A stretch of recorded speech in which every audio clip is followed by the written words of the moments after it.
Ako po si Tano, Sir Neb, bus driver. Hindi po ako mapalagay hanggat hindi ko na ibabahagi ang kwentong may kinalaman sa kumpare kong siya ring konduktor ng bus na minamaneho ko, si paring Arnold. Ninong ako ng panganay niyang anak. Medyo matagal na rin kaming magkasama sa trabaho, kaya gamay na namin hindi lang ang trabaho, kundi maging ang isa't isa. Kilala ko si Arnold na napakalinis sa katawan at may itsura, kaya naman kahit may asawa na siya, ay marami pa ring babae ang nahuhumaling sa kanya. Madalas ko tuloy siyang payuhan na mag-ingat sa mga babae, kasi may pagkapilyo rin talaga sa babae ang kumpare kong yon. Hanggang isang gabi, kagagaling lang namin sa last trip. Napansin kong walang kibo si paring Arnold. Tinanong ko agad siya kung masama ba ang pakiramdam niya. Hindi siya kumibo, Sir Neb. Basta umiling lang siya. Pero hindi ako mapakali kasi napansin ko rin ang kakaibang nangyayari sa balat niya. Para bang naaagnas.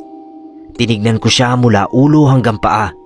Nag-alala ko dahil yung mga mata niya ay daig pa ang hindi natulog ng isang linggo. Yung kulay niya ay putlang-putla na akala mo may sakit na hepa. Kinuha ko yung paracetamol sa bag ko at inabutan ko siya ng tubig. Sabi ko inumin niya dahil mukhang hindi siya okay. Umiling lang siya ulit. Nang biglang may kung ano na nalaglag sa paanan ko. Nung tignan ko kung ano, ay kapirasong laman niya mula sa braso. Para talaga siyang naaagnas. Yung itsura niya ay tulad na sa mga napapanood nating zombie. Nahintakutan na ako, Sir Neb.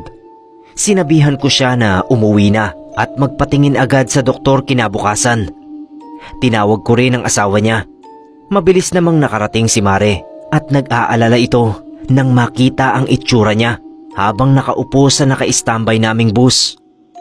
Kinabukasan ay kinamusta ko si paring Arnold sa asawa niya.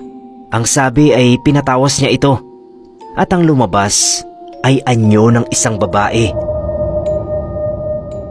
Mahigit isang buwan pang naging ganoon ang kondisyon ni pare na parang naaagnas na bangkay. Kaya hindi na muna ito pumasok. Kalaunan ay nalaman ng asawa niya kung ano ang nangyari. May nabuntis pala itong si paring Arnold. Tinakasan niya yung babae. Kaya ang suspetsya nila, pinakulam ito. Naghiwalay din sila ng asawa niya, Sir Neb. Pero yung itsura ni Arnold, hindi na nabalik sa dati.